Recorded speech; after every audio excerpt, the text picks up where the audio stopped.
हरी भरी पहाड़ियों के बीच बसा एक छोटा सा गांव था, सुखपुर। वहीं गांव के कोने में रहती थी एक बुढ़िया जिसका नाम था सावित्री अम्मा। उसकी उम्र भले ही 70 के पार थी, लेकिन उसके हौसले आज भी जवान थे। सावित्री अम्मा के 2 बेटे थे, मोहन और सोहन।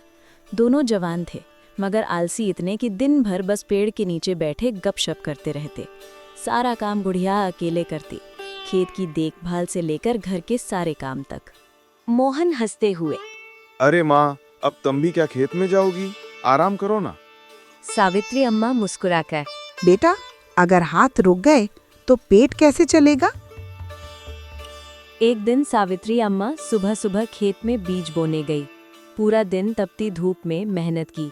शाम को जब वो लौटी तो आसमान में काले बादल छा चुके थे। रात भर बारिश हुई और बुढ़िया का पूरा खेत पानी में डूब गया। सुबह जब बेटे देखने गए तो उन्होंने कहा, देखा माँ, बेकार की मेहनत गई पानी में। सावित्री अम्मा, मेहनत कभी बेकार नहीं जाती बेटा, समय आने दो। कुछ दिनों बाद जब बारिश थमी तो बुढ़िया फिर से खेत में गई। जहाँ सबको सिर्फ मिट्टी दिख रही थी, वहीं उसे छोटे छोटे हरे पौधे नजर आए। वो पौधे धीरे धीरे बड़े हुए और कुछ ही हफ्तों में खेत फिर से लहलहा उठा। फसल इतनी अच्छी हुई कि पूरे गांव में चर्चा होने लगी। सावित्री अम्मा की मेहनत ने फिर चमत्कार कर दिया। गांव वाले बुढ़िया के घर आते हैं, हंसते हुए उसके खेत की तारीफ करते हैं।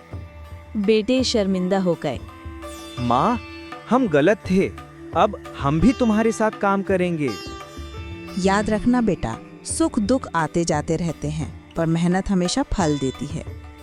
धीरे धीरे बुढ़िया के बेटे भी काम में लग गए और परिवार खुशहाल बन गया। गांव के बच्चे आज भी कहते हैं, जो मेहनत से न डरे, किस्मत भी उसी का साथ देती है।